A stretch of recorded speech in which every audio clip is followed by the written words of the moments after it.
Hey, I remember most of you watched the interview with the Mormon. We're going to have a follow-up. Only this is going to be a little interview with the Mormon John, and it's going to be on marriage. I know whenever you think about Mormons, other than a cult, you think of a family. They have family, kids, and there's a lot of truth to that. Very patriotic people.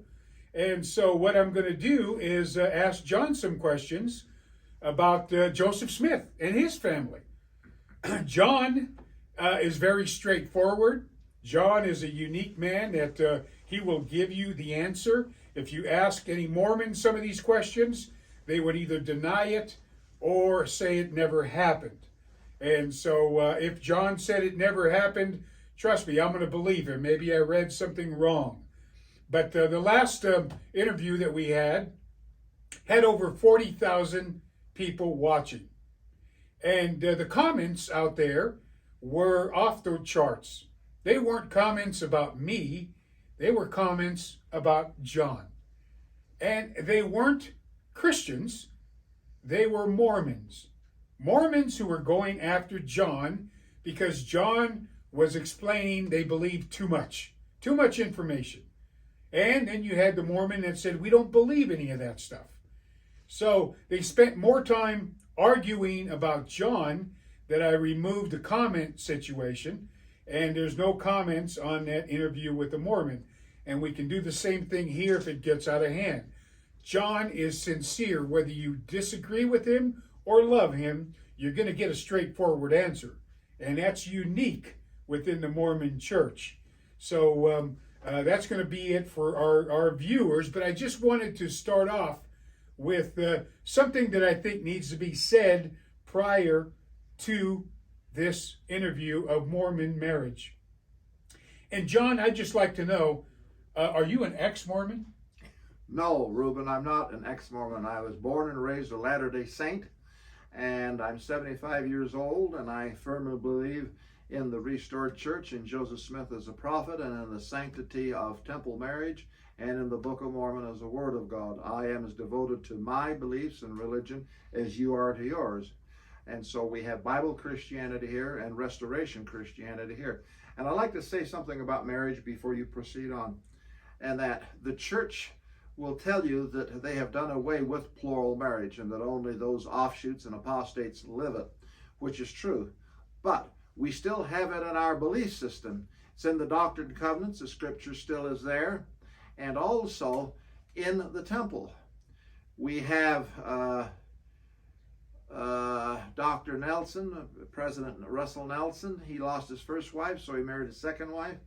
And then we have another one, I'm trying to think of who that is, who is in the First Presidency or in the Quorum of the 12. He lost his wife, and so he remarried. And so the marriages, the first marriages of those two general authorities, the belief is and the teaching is that those two men will be able to have both of their wives with them in the celestial kingdom in a plural state. Although you'll never hear that or whatever, it's still part of our belief system. We just don't practice it. Yes. We're going to discuss a little bit of that a little bit later on. I just want to know, okay, John, you believe that Joseph Smith is a prophet. You're still a member of the church. In fact, you're an active member of the church. And you're not bitter towards the church. And I'm only asking this, John, because people will accuse you that's what you are. Are you bitter? No, I am not bitter against the church, but I'm very sad that it has gone the way that it has done, that it has deteriorated to where it has. But I recently got my temple recommend renewed for 2 years. I can go into any Mormon temple and I can do initiatories, which is basically endowments for the dead. And I've been doing that in the Salt Lake Temple and so forth. So I'm right there in my ward. I help prepare the sacrament. I just bore my testimony today, caught a little flack because I said that the downtown Salt Lake, there was a celebration of wickedness. And the bishop stood up afterwards and said, well, we don't want to really condemn anybody and accuse anybody, that Jesus loves everyone and that. which I took exception to. But other than that, I mean, I'm just as down the line as any Latter-day Saint will be. But I look at these things realistically, and I go where truth is. Now, John, another accusation that was made on the interview with a Mormon by a Mormon, do I pay you to do this stuff? Excuse me, is the camera on me? Oh.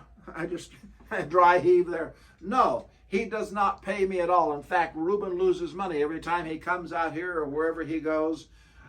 He and his comrades to go and call people to repentance. It costs them money. He has not been paid. He doesn't pay me. Absolutely not at all. I hope that helps a little bit, because I just want to set the foundation on that before we proceed, because the problem came from Mormons. I know there's a lot of conspiracy people, but boy, within your church, it's tinfoil hat, man. It's everybody loves a conspiracy, and the arguments that they had, even among themselves, about you was amazing. So that's why we just pulled the plug on the comments, because we lost the concept of what the video was about, what the whole teaching was about, what Mormons actually believe, because most Mormons that we talk to say they don't believe it, never heard about it, or I don't know what I'm talking about. Whereas John actually answered those questions, never even said, I'm sorry. No, even if I think it's odd, he's still going to buy into it. That's one of the things I like about John. And I might just mention for our viewing audience that I'm a very well-read Mormon. I know our history. I know our doctrine. Ruben has seen my library, which is extensive. And I read through everything from the early church, from the modern church. I even read into a lot of anti-Mormon books. Not read through, but skim through to see what they have to say. So I'm on top of everything. And I like to keep myself current with these things. So the issue for today is going to be marriage. And I like to get into Joseph Smith. If you're talking about Mormons, and again, they are pro-family. So let's talk about their founder. John, when we look at Joseph Smith, he did have a large family, didn't he? Well, yes, he did, by his first wife, Emma. There were, I think, 9 or 10 children. Some died in their infancy. But he had several sons and some daughters by Emma. And then, of course, when they were in Kirtland, Ohio, there was a young girl, 16 years old. Her name was Fanny Alger. And she was hired as a domestic help to help Emma in the house and stuff. And so Joseph and her kind of, they had a tryst. Trust me, we'll get to all of that. That's not a problem. But anyway, that caused some problems there between Joseph and his wife and Oliver Cowdery, who was the second elder of the church. And so then Joseph had to kind of back away from that and whatever. But Joseph Smith was always a family man, and he took care of his family. He loved his sons and his daughters as any husband would, and he tried to support his wife as best he could, except for the thorny issue of plural marriage. Now, his first wife, Emma, she was called the elect lady. That was a title for her. Yes. She was called the elect lady.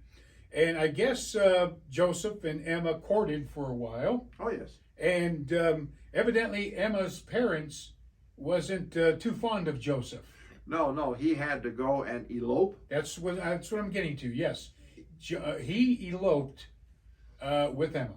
Well, the reason that her parents weren't in favor of Joseph, at that time he was, it was common to use a looking glass to try to treasure hunt. Everyone did it back then. Joseph was involved in that sort of stuff. People would hire him to look for treasure and stuff.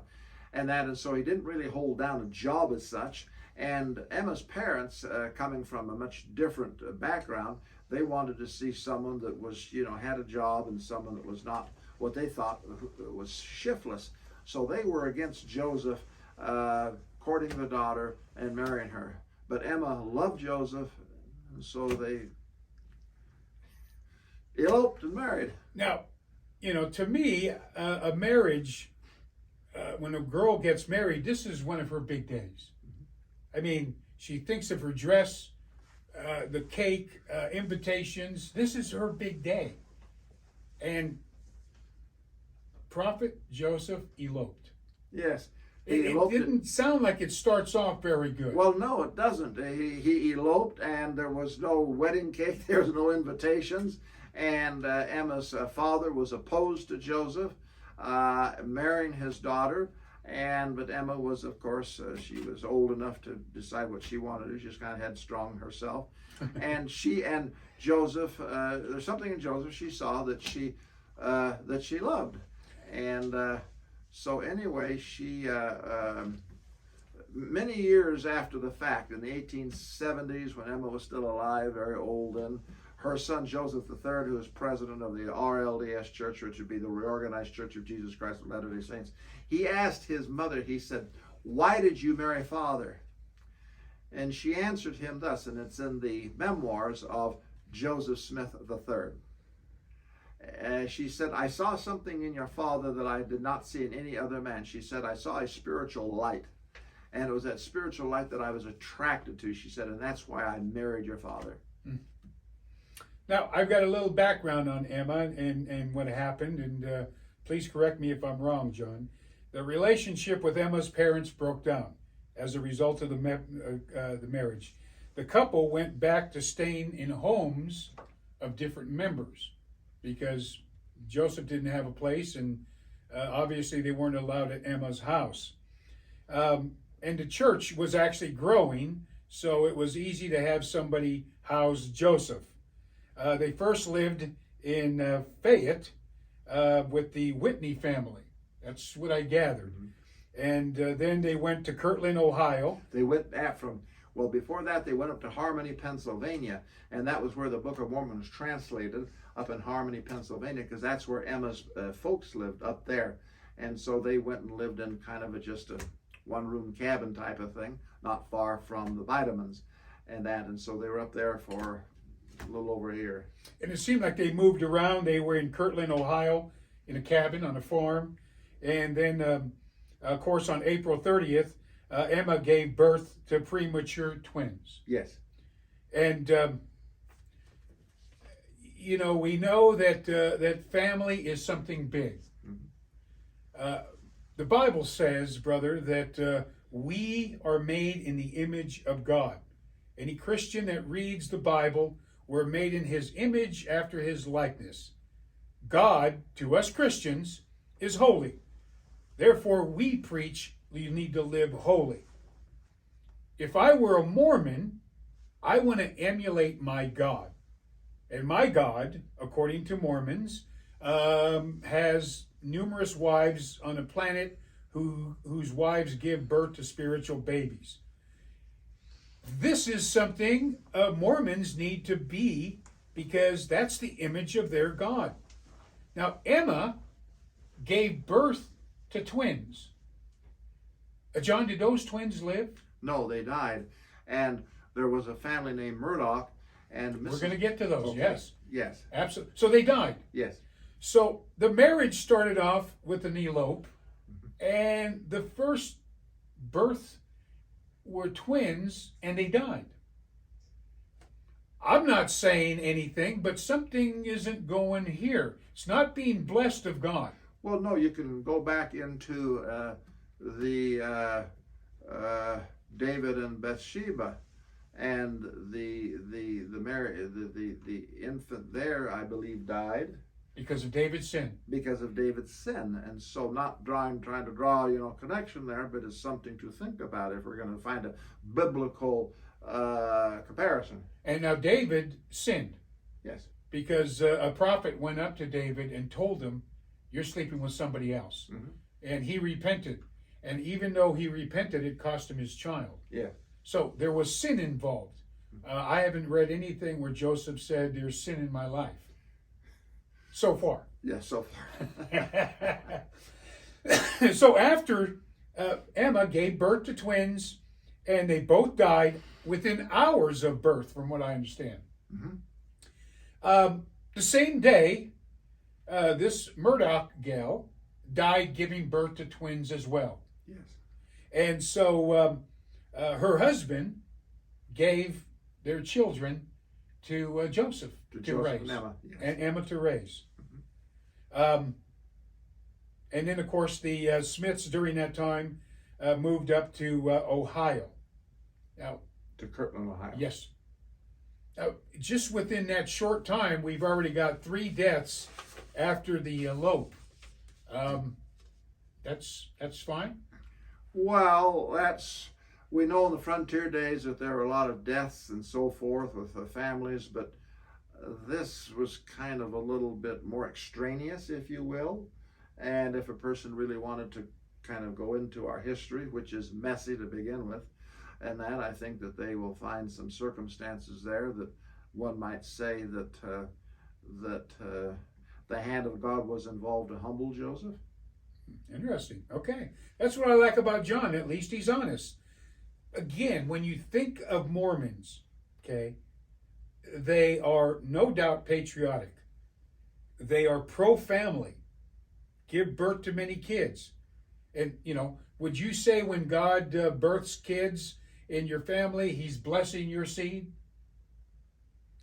That generally is the assumption, yes. Okay, so here we have Emma giving birth to twins, and they died.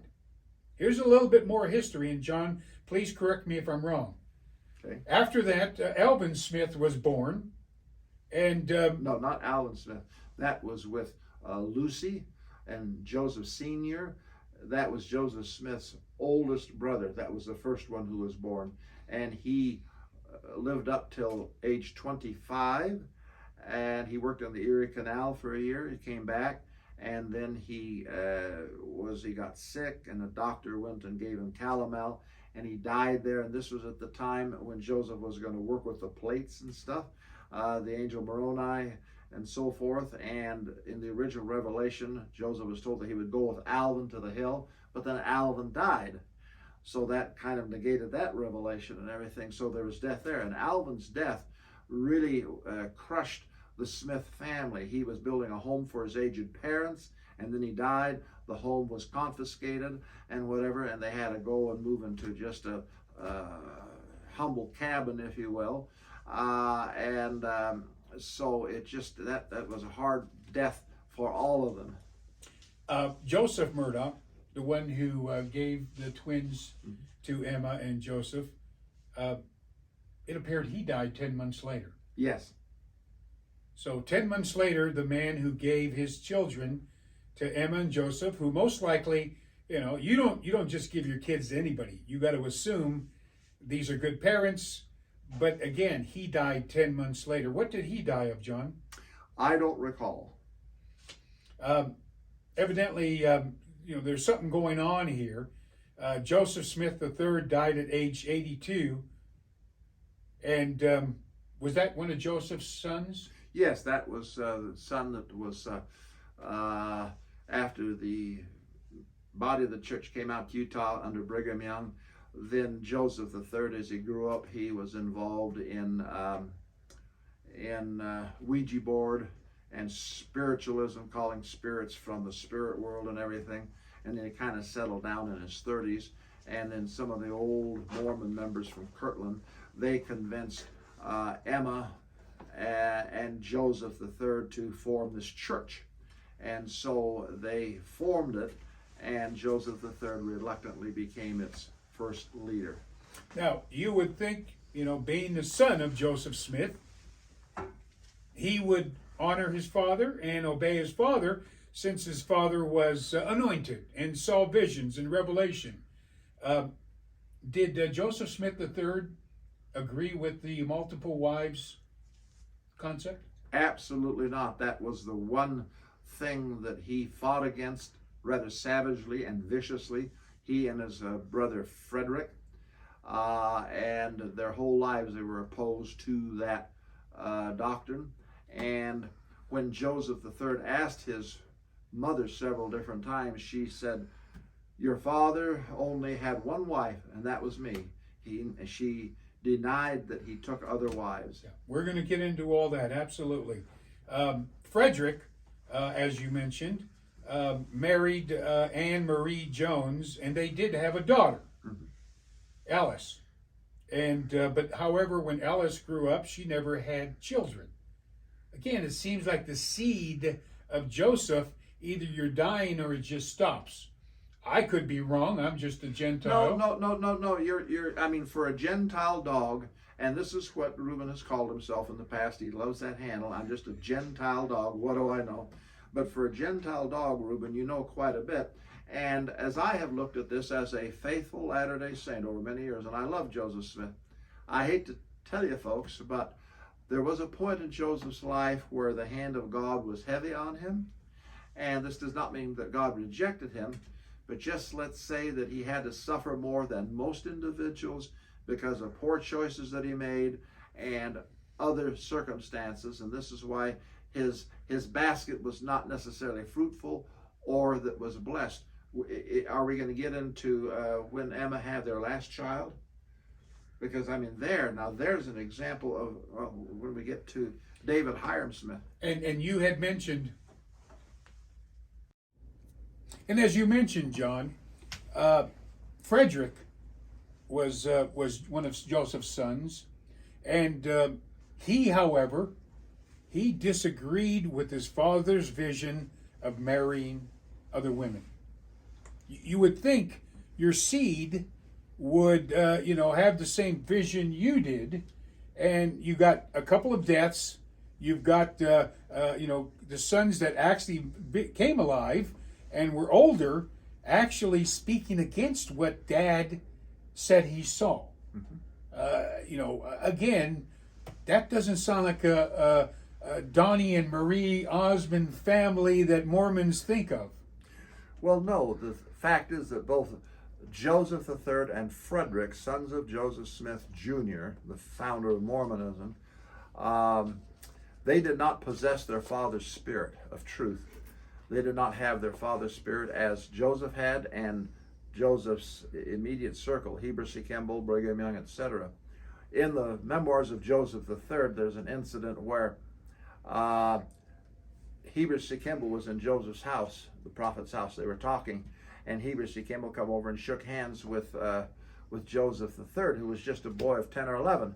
And Joseph III pulled away. He didn't want to shake hands with Brother Kimball. He just was whatever. And so then when they left, then Heber C. Kimball told Joseph Smith the next day, he said, "Your son was very rude to me."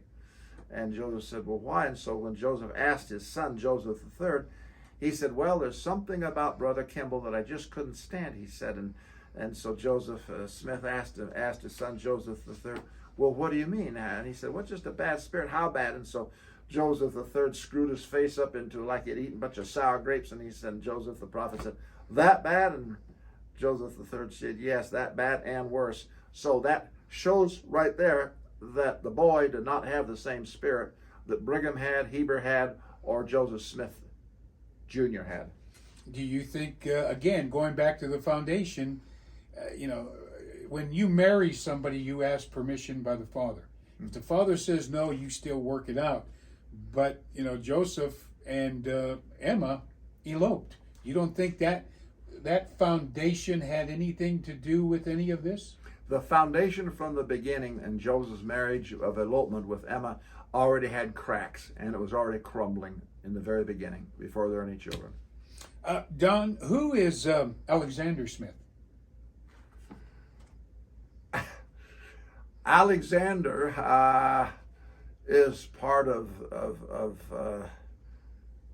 right offhand. I mean, it's on the Emma side and related to Joseph and Frederick. It's one of the sons of one of them, either Frederick's son or Joseph III's son. He was a leader in the church. Yes, he was. He was later on a president of the RLDS church. And John, do you know what the leader of the church thought of multiple marriages? Well, they thought it was a doctrine from hell.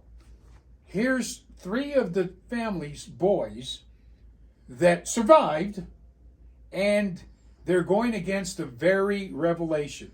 I don't believe it, but I'm not related to Joseph Smith. But his own flesh and blood, that's got to hurt. Well, and I'll tell you from the Mormon side of things, there is an early mention in someone's history where after Joseph died, he would appear different times to Brigham Young in vision, and that give him information from the spirit world relative to the church and Brigham's leadership. And in one of them, Joseph communicated to Brigham Young some years later that the way Joseph III was going, it hurt the prophet from the spirit world told Brigham Young in vision that it hurt him deeply what his son was trying to do to undermine the very church that he had founded and established. It hurt him to the core. And you know what we do, John, and I'm not involved in church, but what we do when there's a wayward child, let alone three, we recommend to the father, you need to put things down and make your family ministry. It's amazing God didn't say that. Forget what I'm telling you now. You can't go out and change the whole world. You need to start with family. And so let me ask you this, John. Don Carlos, who is he? Well, Don Carlos is kind of an interesting situation. He was a brother of Joseph Smith. He was a son of Joseph Smith Sr. and Lucy Mack Smith.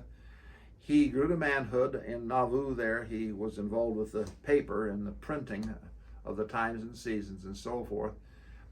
Don Carlos was a man that those that were close to Joseph Smith and knew Don Carlos, he had a very strange spirit about him.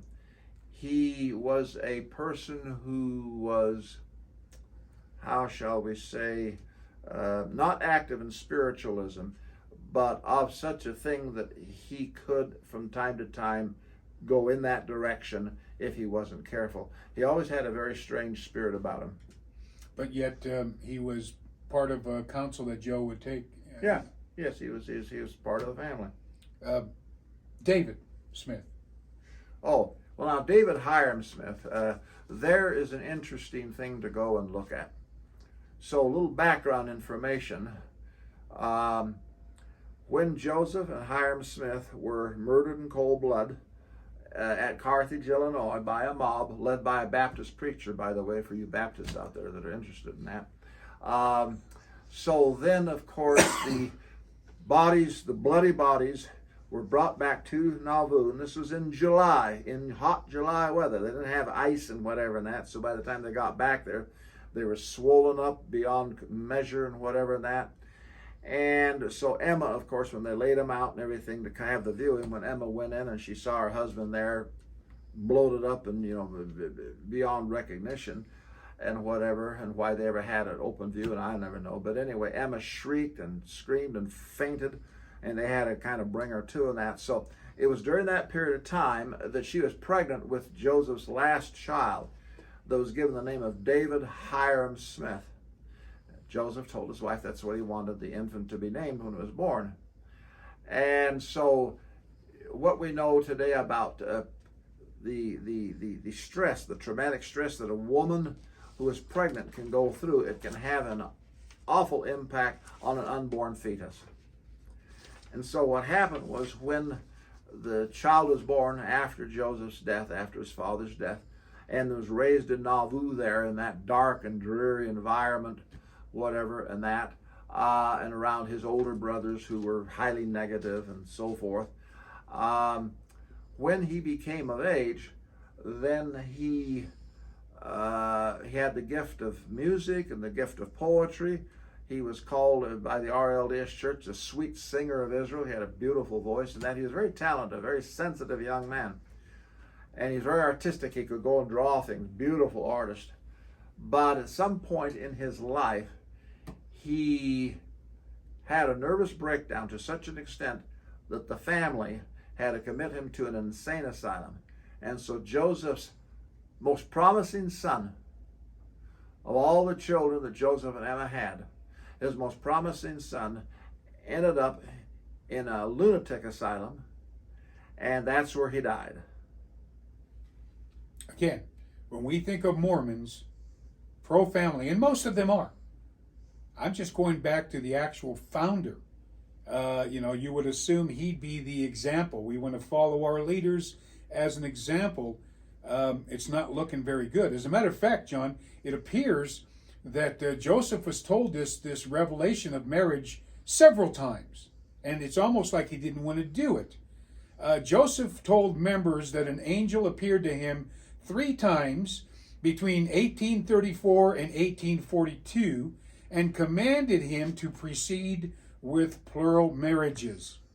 He hesitated, and during the 3rd and final appearance, an angel came down with a sword, threatening Joseph with destruction unless he went forward in obeying the commandment fully.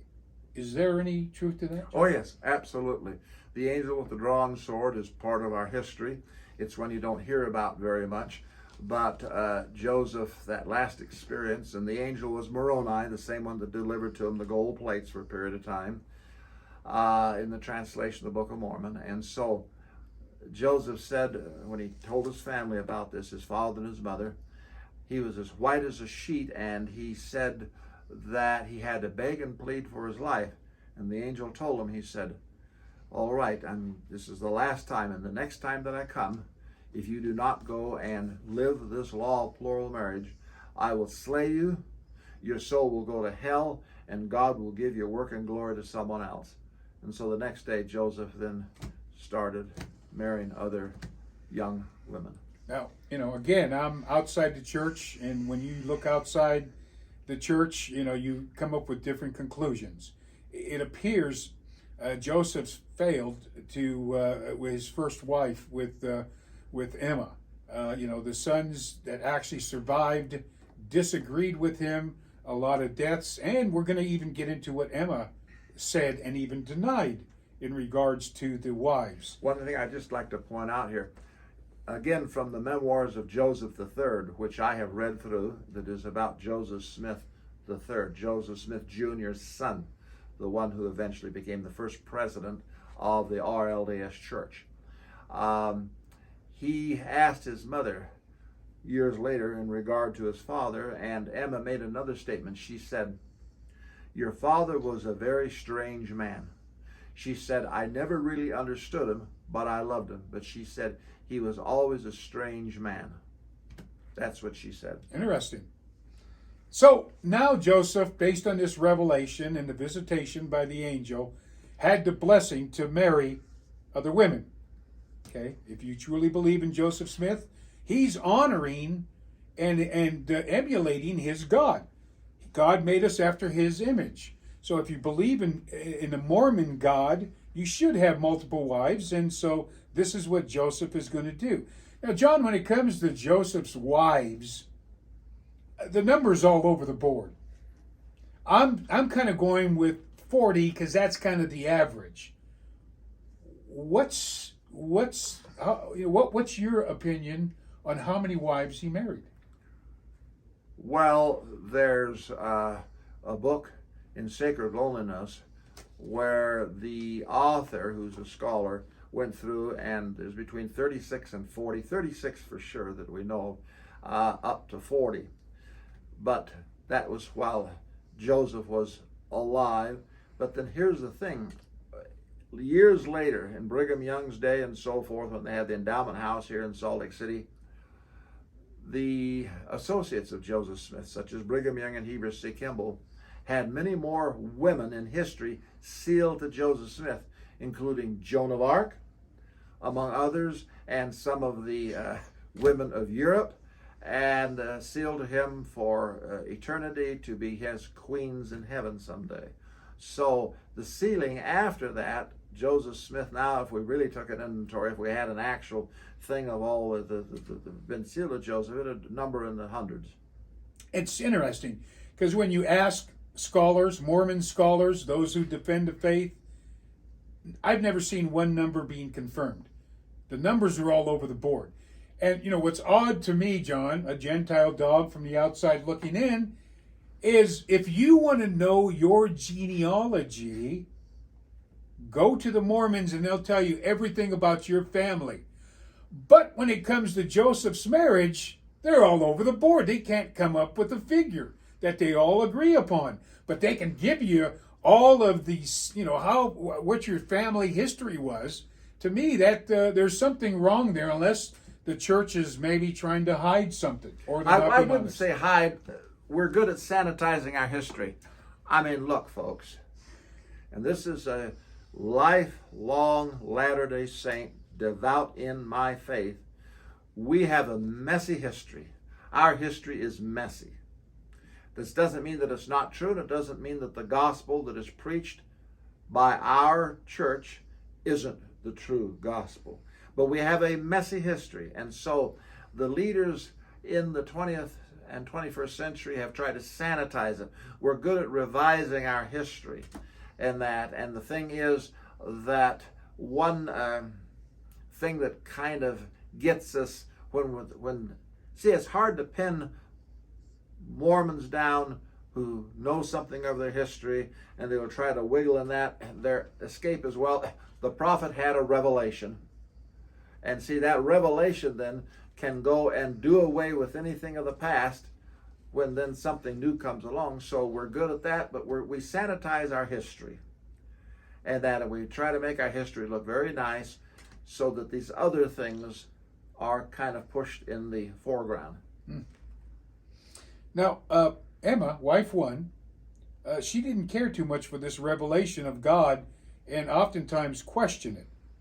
I've even found where Emma publicly condemned the multiple wife revelation and even vehemently denied any involvement by her husband. Emma even got to the point where she coordinated a petition. I believe it was the summer of 1842, where 1,000 females got their signature on this petition, and during that time she denied that Joseph Smith was involved in any type of numerous wives. Is there any truth to that, John? Well, first of all, the number 1,000, you have to cut that down quite a ways. I'll say that there was just a certain number that signed the petition. Emma did resist plural marriage. And the thing is, you have to understand about Emma Smith is that she was a proud woman. She was more learned than Joseph Smith. She had school learning. She was a woman of great dignity, and so she had her reputation to protect and the family's reputation to protect. And so she was one that wanted to make sure that everything looked good, and her husband off here with these other strange things that she didn't buy into always, and so there was a lot of discord between her and Joseph, and one of Joseph's plural wives went and wrote in her diary. She said that she was there with Joseph, and that Emma come out and just dressed him at one side and down the other. Totally just gave him a dressing down, and she said that Joseph stood there like a whipped dog. And this plural wife, one of the Partridge sisters, said she was so disappointed in Joseph that he would take that from Emma. And then another time, Emma threatened to go and leave and take her children down to St. Louis unless Joseph mended his ways. And then there's Eliza R. Snow that was pregnant with child, so the history goes. And now this is more into the folklore realm. And Emma was so jealous, she pushed Eliza R. Snow down the stairs, and the push and everything, and that resulted in Eliza not giving birth to just a stillborn. And thereafter, Eliza R. Snow never could have children again. So there was a lot of discord within the family, and between Joseph and Emma, there was some real shouting and screaming at times. And Joseph, once or twice, he tried to control Emma, but she was a woman who could not be controlled, and so she really let Joseph know it and have it on both sides. So is it Joseph's fault, or is it because he jumped the gun and eloped? I would say it was he jumped the gun and eloped, and I've often thought about that, Ruben, and I know that a lot of Latter-day Saints will disagree with me on this, but I've studied Joseph's history, and I believe that if he would have just waited a few more years and not been so anxious to marry, he would have met Eliza R. Snow in Kirtland, Ohio, and she would have been just the opposite of Emma. But he couldn't wait, and so he married this other shrew, if you will, Taming of the Shrew, Shakespeare's Taming of the Shrew, and Emma had a shrew-like character about her, and she was uncontrollable, and she made Joseph's life pretty damn miserable and created for him a lot more hell that he didn't need to go through. You see, I mean, because look, he had all these enemies and that against him and whatever and that, and yet he did not even have peace in his own home. Yeah, which, it's a sad commentary, because if God blessed the marriage and told you to take this wife, then it would have to trace back to God. Yes, and the marriage with Emma Smith, there's a book, Rough Stone Rolling, written by a prominent Mormon, and I read it through. It's about 800 pages long, and in there he explores the whole thing with Emma. And Joseph was impulsive in certain things, and his selection of Emma and everything in that, he was impulsive there. And Emma at first didn't know if she wanted to go with Joseph, but she saw something in him that she just liked, and so she eloped with him to her better judgment. And so the thing is that he jumped the gun there. And I agree with you. If he just would have waited on God and everything and that, he would not have had any of those problems in his life relative to Emma. Yeah, I've married people over the years, and one of the things I recommend if I'm going to get involved is that they at least court for a year, at least a year, to get to know each other. And, it's just safe to do that. You know who you're going to marry when you at least court them for a year. And so, unfortunately, Joseph Smith didn't do that with Emma. And I'm starting to see whether the Bible says, whatsoever a man soweth, that also shall he reap. Mm-hmm. Whatsoever means whatsoever. You can't blame the devil. You can't blame God. It has to come down to Joseph and all of these, issues that he had within his first marriage. And Emma seemed to deny this stuff. I just want to say something here for the benefit of our viewing audience. Understand this, that being a faithful Latter-day Saint, I love Joseph Smith Jr. Next to Jesus Christ, Joseph Smith is my hero. I love the man. I have supported him. I've read everything about him in his life and that. And so I speak as a fan of Joseph Smith's, okay? But I look at it honestly. I'm an anthropologist by training. And when I look at Joseph's life, there's so much that saddens me about his life, that if he would have made wiser choices or waited on God a little bit more, he could have spared himself a whole lot of heartache. Now, John, if a prophet's going to make a mistake on marriage, can he make a mistake if he says, God told me? Should we question that as well? This is one of those I gotcha moments.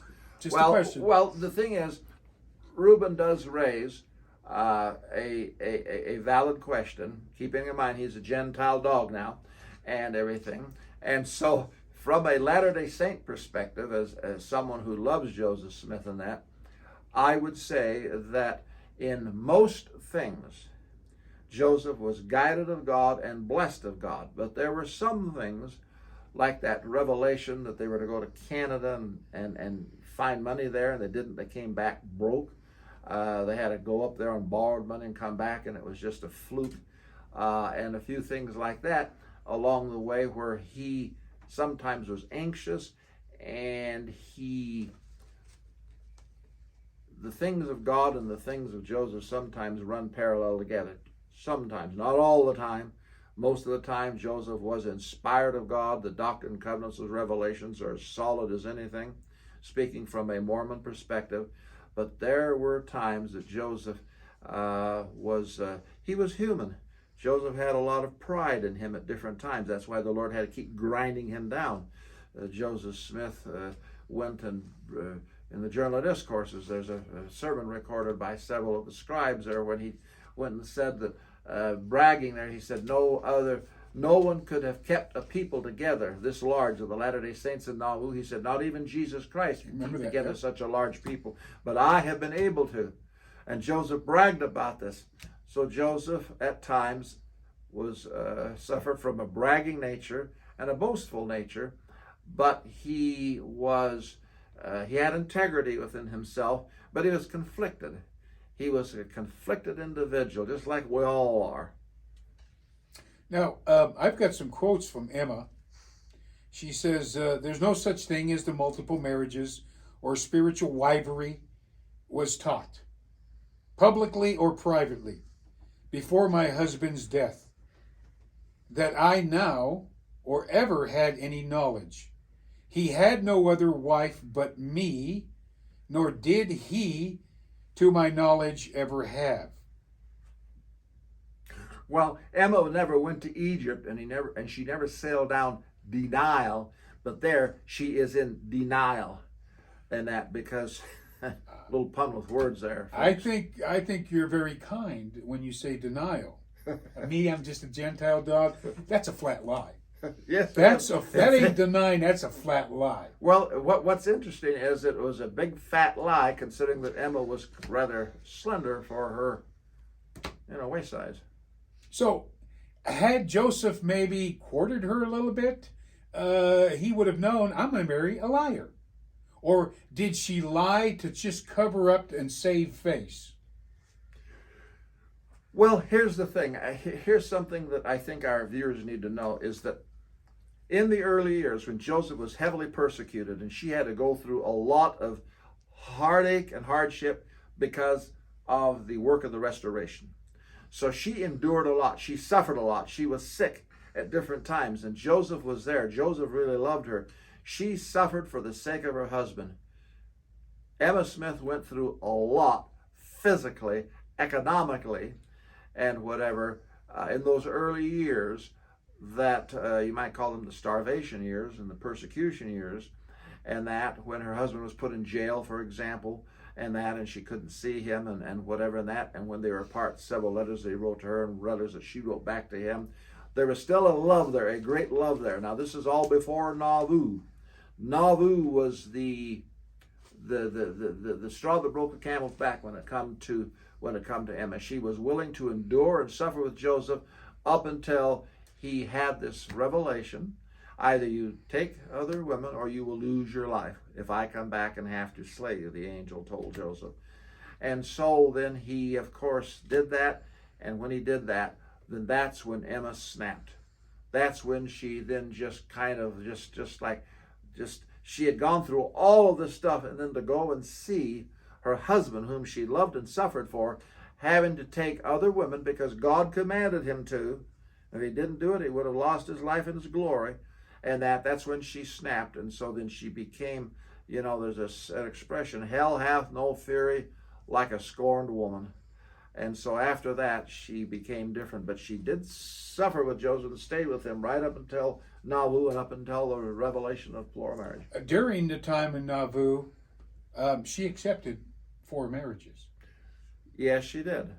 So she accepted 4 marriages, and then prior to that, she says, no, he never did. It sounds like she's constantly, depending on which way the wind was blowing. Well, yes, she was vacillating back and forth. The Bible says that when a husband and wife get married, they're one flesh. We both believe the Bible, so that's really not a problem. John, this is a divided flesh. Oh, yes, very much so. They should be one. I go out and preach for, over 40 years, been married for over 25. I can't do what I do if my wife didn't support me. Right, and I want to just say something here. Ruben is such a good friend. I've known him for 26 years.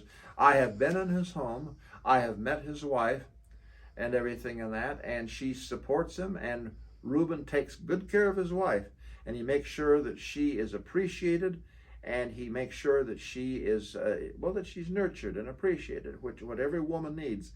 The thing is, Joseph, because he was involved in so many things in that he at some point did not give Emma enough of the attention that she needed to. He did not nurture her and cherish her like he should have done. And then, of course, when plural marriage come along and these younger ones started coming along, well, then, of course, his eyes were in that direction and not so much on Emma. His heart was in that direction a little bit more and not so much on Emma.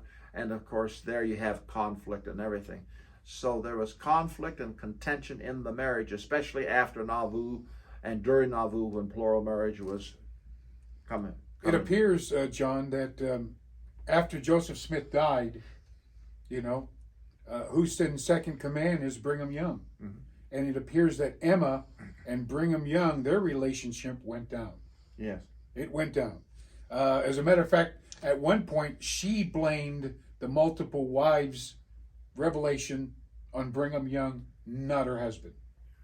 Well, again, she was a proud woman, and she wanted to keep the Smith name unblemished, if you will. And so that's why she denied that her husband ever had more than one wife. But if you obey God, you're going to look like an idiot. Yeah. You're going to look like a fool. My reputation, John, when I first became a Christian, was ruined. If I'm going to do what I do for a good reputation, I failed miserably. My point is, I want to please God. My reputation is dirt. Well, and Joseph was trying to please God in his own way by what he believed was right. Shortly before Joseph Smith was murdered, he went to God and he asked God in regard to himself and whatever and that, and God told him that Joseph had lived a good life, that Joseph was not guilty of adultery, as some had charged him with his multiple wives and everything, and so that gave some peace to Joseph's soul. We started off with the marriage that was premature. Instantly, 2 babies that died.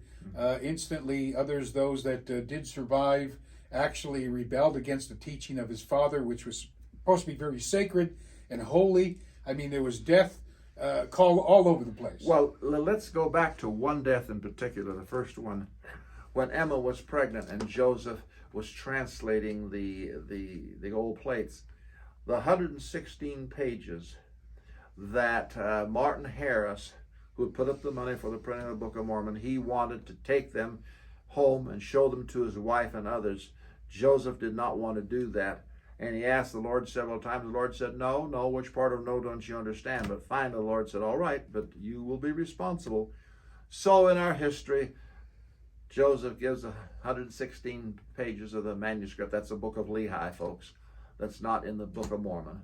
And so Martin takes it, shows it to his wife, puts it into a chest that he thinks he only has a key to, but she had a key to it. Long and short, the 116 pages turns up missing. So Martin was just beside himself. I mean, he just dang near went crazy, and he went down to the Smiths and told them, and they were, of course, just in horror and everything and that. Joseph then come down, and he saw Martin, and Martin told him what the thing, and he said, Joseph said, Martin, what have you done, and everything and that. So the long and short was, the Lord punished Joseph Smith. The angel took the plates away from him for a brief period of time. Joseph's mind was put into darkness and everything, and Emma was pregnant with their first child, and that child was born stillborn. That was the very first one. So there was God's judgment on him to begin with. Wow, interesting. But family matters. It should matter. And if God is involved in a marriage, it's going to last. A perfect example, since we both believe the Bible, is found in Hosea. Hosea 1:2. God told his prophet, Hosea, to go marry a prostitute. You think that's going to look good? You think the other prophets are saying, yeah, right, God told you, we know what you're doing. He did. God didn't say, I picked a blonde for you. Whatever you want. Whatever kind of prostitute you want. A midget, if you even want. Take a prostitute. He did. And with that girl having a reputation as a prostitute, that marriage survived. Because, I'm a Gentile guy like me, because God was in it. And so, which is one of the reasons I question Joe, is because if it was blessed of God, much of this should not happen. Especially since John, man, as you don't know because you're involved in the church, anytime I talk to people about Mormonism, oh, my neighbor's a Mormon. Oh, they're great. Oh, the kids are fantastic. They have this reputation. Mm-hmm. Unfortunately, nobody ever brings up Joseph and what happens in his. And it's a good thing the Danites are around, or they would have probably taken my notes and killed me and maybe you too. Well, I don't know if they would have killed me and everything, since I'm the head of Utah chapter of the Danites. But anyway, we're just having a little fun here, folks. Now, we got a girl, as you mentioned earlier, and I said we were going to bring her up, Fanny. She lived and worked for the Smiths. Yes, she was, I believe, 16 years old, 15, 16, somewhere around there. And she helped Emma quite a bit with the children and the housekeeping and that. And also, remember, Joseph would have a lot of the apostles and others come to his house and everything, so Emma would cook for them. And so it increased her workload. So Fanny was there to go and take care of things. Well, anyway, Fanny was apparently very good looking, and Joseph was there, and so Fanny just had a kind of a seductive nature about her. And so she and Joseph, there was never any hanky-panky as we know it, okay? Didn't go that far, but let's just say that that there was amorous feelings on both ends there. And so then I think they were out there in, I think it was Kirtland, and they were in a barn or something, and someone looked through and saw Joseph and Fanny kissing. All of our crowd referred to it as a dirty, filthy little thing. Emma got all upset about it and that. So when Joseph realized the reaction of his second counselor, the second elder of the church, and his wife, he backed away immediately and just did not go any further into the plural relationship with Fanny. She eventually left and married a Gentile who was not affiliated with the church, and she eventually had a large family and lived a happy life, if you will. But that was something early on that caused some problems in Kirtland. Now, it looked as if Joseph saw her for potential because he did check with his parents. Yes, Joseph, at that early stage in Kirtland, there was the angel told him the doctrine of plural marriage, and that Joseph should go and take it. So he was kind of, how should we say, testing the ground, testing the water, if you will, testing the ice. And when he walked out a little bit thin ice, heard it crack, decided to go back to the shore, the safety shore, so he wouldn't sink and drown on that one. And so it finally took Moroni third time round with a sword. You either take more wives or your life might have to come back. Emma discovered the relationship and was very upset, especially that her parents said, yes, you can take my daughter. Mm-hmm. And so you can't blame her. Joseph entered into his second marriage with her in 1841. And again, you would think the marriage would last. If God says the multiple wife revelation is good, they did separate and it was over. Mm-hmm. Again, how does somebody who knows the history say, this is not good? How can they say this is blessed of God? This should not have happened. If God's in this, this would not. We question many believers who have issues with wives. Trust me, the questions that I'm talking to you about Joseph Smith, I bring up all the time when we counsel people on marriage.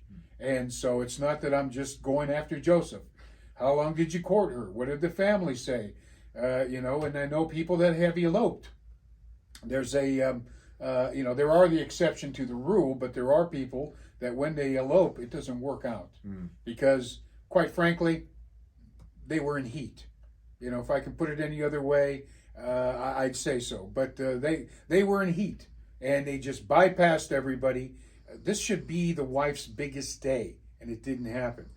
Well, I'd just like to make a comment on that will dovetail with what you just said. If something is of God, if a man of God proceeds forward, no matter what he does, and say with marriage, he should be straight up about it with the parents and everything and that, and if they object and whatever, he should then try to get their consent and whatever and work with the parents if that's possible. But elopement is kind of a, I hate to say this, a coward's way out. Joseph was not a coward, but he sometimes took an easy way out, and with Emma, he didn't want to have the confrontation there and whatever. And Emma's brother, I think his name is Jesse, he was absolutely hateful. He was one of the worst enemies of Joseph Smith Jr. Absolutely hateful there because of what Joseph had done to his sister and so forth. So the thing is, if you're going to go into something, you need to go into it straight up and be straight up about it, and not try to go around another way. Did Joseph secretly marry Fanny? Well, not on that part there. The information is a little sketchy. We know that there was a tryst there, but not a sexual tryst. But there was amorous feelings there for a brief period of time. But when Joseph's counselor, or his second elder of the church, Oliver, rebelled, Emma sure as hell rebelled. He backed away from it entirely. And so there was no marriage there. And then she just kind of drifted off and went elsewhere, married a good Gentile fellow, and had a large family by him. Interesting. Yeah, lived to ripe old age and whatever. And that marriage was blessed of God. Wow, amazing. Now, I read that Emma got upset with an individual and took a broom and took a few baseball swings at her. Was that Fanny? No, that wasn't Fanny, but that was one of the other wives. It sounds like it was one of the Partridge sisters. There's Emily and Eliza Partridge. Yeah, it didn't give much of the names. That's why I'm just assuming. Yeah, it was. Emma used a broom, and she used what was that one she chased? Trying to think. One of them she chased around the outside with an axe, and was going to go and behead the one wife. I think that was one of the Partridge sisters. Well, this is, nobody considers this stuff. When you have multiple wives, you think, oh, this is great. It's just one massive organism after another. Say you have 40 wives and 25 of them are on their period. Buddy, you've got one massive house that's going to ready to explode. That's the last thing you want. Plus, you got crying kids all over the place. It's not that glamorous. But at this point, he didn't have the 40 wives. He just had a couple, and there was already issues and problems. You would think that would speak volumes to say, maybe I'll put up a fleece, God, to make sure I got this revelation properly. Maybe I misinterpreted something. But again, Joseph is just emulating his God. This is why I have to at least say he's doing this. A true Mormon has to emulate. He's made after the image of God. We believe as Christians that God is holy, which is why we were made after his image and likeness, so we preach holiness. Live holy, serve God. And so if you believe in the Mormon God, then that God had multiple wives. And there should not be an argument why a Mormon should have multiple wives. So, it gets me a little bit confusing. I like to ask this, John. The marriage, what ordains a marriage? From a Mormon perspective? Just anybody. Just anyone? Well, a marriage should be ordained of God, in which both the man and the woman are believers in God. They accept Jesus Christ as their Lord and Savior. They enter into holy matrimony, and their walk should be holy, and they should be of one faith, and they should both love the Lord very, very much, and they should strive to raise their kids in holiness and to keep a lock on their passions so that their passions don't run wild or unbridled, and that is what should ordain a marriage. But unfortunately, back then and even now, that isn't always the case. I believe what makes a marriage before God isn't a minister, isn't what happens in front of a temple, isn't what happens inside of a church, doesn't mean the state gives you a certificate. What makes the two one flesh is intercourse.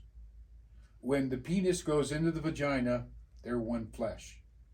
That's what the Bible says. It talks about you can be one with a harlot. How do you be one with a harlot? You got a guy having sex with a harlot. So that's, Adam and Eve didn't have any ceremony. What made them married was they most likely had intercourse, the way God intended. You're married, you can freely do it. So if what I'm saying is true, then did Joseph marry other wives, and did those other wives, did he have intercourse with them?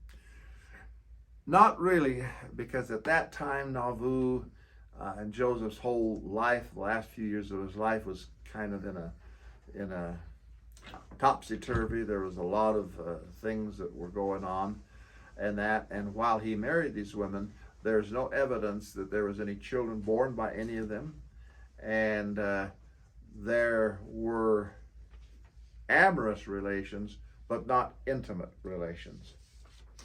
You know, and again, from my perspective, what makes a marriage is intercourse.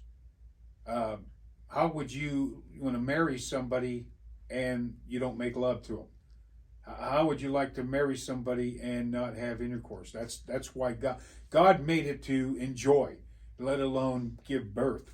And so I don't know why Joseph Smith would marry somebody and not seal it in the sense of what God says, becoming one flesh, having intercourse. We know that with Eliza or Snow, she was pregnant with Joseph's child, so we know at least there.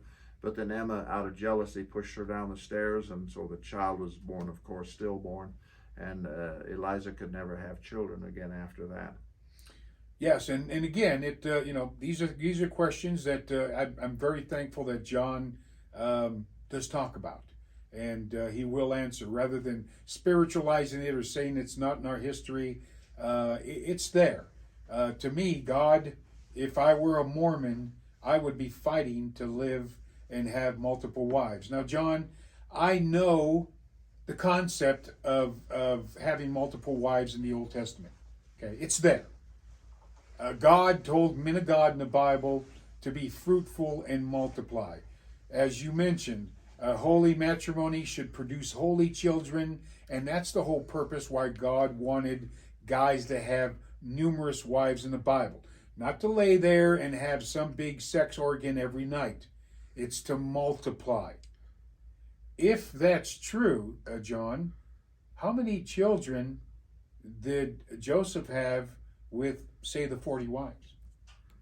From what we know and from what the records can show, some of the records are scant, but from what we know, it was just through Emma that he had the children that he had, which are on record.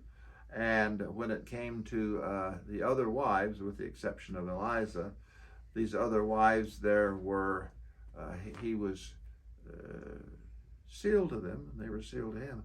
But there never really was it did not go into the bedroom, let's put it that way. And again, I have to wonder why, because that is the constitution of a marriage. When the husband and wife are one flesh, why would you marry somebody and not have sex with them? Another example, again, in the Bible is when Lot was inside of his house and the two angels came. The Sodomites of that city were banging on the door. They wanted to go into it with these two angels. The Bible says Lot had 2 wives. However, the Bible also says that Lot was willing to give up his 2 virgin daughters, or Lot had 2 daughters, and Lot was willing to give up his 2 virgin daughters to these Sodomites. That tells me that these homosexual men in Sodom married, maybe just for food, clean laundry, a bed, but sex was not involved. They were still virgins. They were homosexuals. That's where they were going for. So, it does happen in a marriage, but to me, it's like, having a brand new car and you've never backed it out of the driveway. Why would Joseph want to marry a wife and not be involved with her and produce children? Well, and I can answer that for you. When a person looks at the history of Nauvoo, 1839 to when he died in June of 1844, those years were years of turmoil. The Missourians were after Joseph. There was a price on his head. Governor Ford of Illinois was trying to get at Joseph and Hiram. In fact, Joseph and Hiram had left to go to Montrose Crossing, Montrose, Iowa. The Lord had told them to go there and then to go west and not go back. And if Joseph would have obeyed God, he would have lived for another 5 or 6 years and died out here in the Rocky Mountains somewhere. But Joseph missed Emma. He missed his children.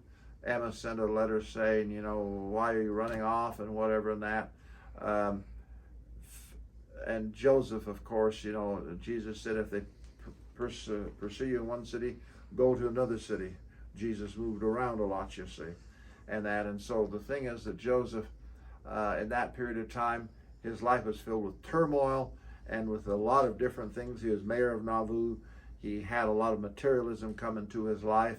And so his spiritual gifts, except for revelation, they kind of took a back seat and whatever.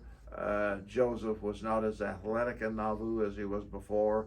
And Josiah Quincy, who saw Joseph Smith, said that when he met the Mormon prophet, the prophet had a big pudge on him, a pot belly when he was sitting there, and a razor had not seen his face for a number of days, and his shirt was still had food stains on it and whatever. So it was a different period in Joseph's life. It was a hectic life. And so he didn't really have to. And the thing is, in Nauvoo, there are a lot of apostates and that, and they were there looking for Joseph and trying to go and see thus and thus with him. And his second counselor, William Law, started a church of his own there. And so Joseph had to move around, hide out. So that's why he couldn't really spend the time that a man normally should spend if he has all of these different wives. Brigham Young, on the other hand, didn't have that problem, so he spent time with these different wives and had children by them. And that, to me, that's the purpose of having the multiple wives. Right. In the Old Testament, the motive was to reproduce. It was for increase. That's right. And so that's why I tried to find some numbers on Joseph Smith and how many children he had with these wives that he married, and usually all the number I found was very low. Well, it's except for Lazarus Snow, the others it was zero. Yeah, it's interesting. Now Joseph, you believe, is in his world now, his paradise now. Well, Joseph was. It took Joseph quite a while to get resurrected. When he was finally resurrected, Jesus Christ had to resurrect him and hire him. And so Joseph today is in his glory, and he has, of course, his associates with him in that, and still does with the spirit world and everything in that, because he is the prophet of the restoration. But he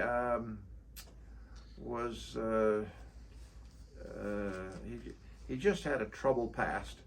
And the thing is, he was impulsive at times, and he would sometimes do things on his own, and there were times that his faith sometimes faltered, and that, like one time there was Joseph's life early there in Kirtland, I think. He had all these debts and whatever, and I didn't know what to do about them. And so I prayed the Lord, and the Lord said, go to Brigham Young. And of course, Brigham Young had a financial head. If Brigham Young would have been in New York, it would have been a J. Pierpont Morgan or someone like that, you see, a self-made millionaire. And so Joseph goes to Brigham. Brigham says, you, the prophet, you come to me on this thing? And Joseph said, well, and so Brigham said, well, if you do this and this and this. And so Joseph followed Brigham's economic advice, and the result was that that particular problem was taken care of, and that, you see. So it just was, Joseph suffered a lot in the mortal flesh. His life was hectic. He was betrayed by a lot of individuals. And then, of course, his wife, she called him a coward. This letter that she sent with some of her relatives to go and have him come back and everything. And Joseph didn't know what to do. And Hiram said to Joseph, "If we go back, we are dead men." That's what his brother said. But he said, "I will go and do whatever you want." And it's interesting that at that time, Brigham Young and Heber C. Kimball and others had gone out electioneering for Joseph because he's running for president of the United States. And Brigham often said that if I would have been there, he said, if I would have been there, Joseph would have still been with us today. He said he would not have allowed Joseph to go back, and Joseph needed some horses brought over to Montrose, and Emma would not go and let him have those horses. Brigham in a sermon said, if I would have been there, he said, I would have taken an axe and made kindling wood of those barn doors and got Joseph the horses. And if Emma would have been in the way, he said, I would have sent Emma to the spirit world. I don't think it looked very good for Joseph Smith. In fact, I think that the marriage, even with the revelation of God, was a failure. But that's just me. Well, the thing is, Joseph said that if necessary, he would go down into hell to reclaim Emma Smith. But the thing is, from a Latter-day Saint perspective, from my perspective, now the church as a whole, the leaders, they have tried to recast Emma into the faithful, good wife and whatever and that. They've sanitized her history and that and made her out what she was really not in Nauvoo. And so the thing is that Joseph does not know how far down into hell he would have to go, and Emma is irredeemable. But his first, I guess, over there would be Eliza R. Snow, the Partridge Sisters, other women that were more compatible and that with him. So if he didn't do very well on the first revelation of marriage, he now received this second revelation. And his second revelation, John, was that marriage will last beyond death. And it will be an eternal marriage, inheriting into the fullness of God. This is now this second vision that he's seen. What do you think of that? Well, the whole crux of the restored gospel is to go and bring couples together for time and eternity. I read here the other day a statement made by a Mormon scholar that if Joseph would have introduced that doctrine, not plural marriage, but just the doctrine of marriage for time and eternity, right when the church was formed, people would have apostatized. He had to introduce it in Nauvoo and whatever, but that is really the heart and core of the restored gospel, what the world vulgarly calls Mormonism. And so we believe that when we become kings and priests and gods and goddesses, that then those that are worthy for the celestial kingdom, that we can have posterity for all eternity. This doesn't mean we, bed hop or anything like that, but it provides us with increase. It gives us our spirit posterity. And so I think that it is a glorious principle. But of course, you, being a Gentile dog like you are, and coming from the Bible Christianity, I'm coming from Restoration Christianity, and there are two different Christianities and two different Jesuses, by the way, that I could see where that would not be applicable. Now, Joseph taught this. Yes. In 1840, he privately taught Apostle Pratt, and he used the words heavenly order.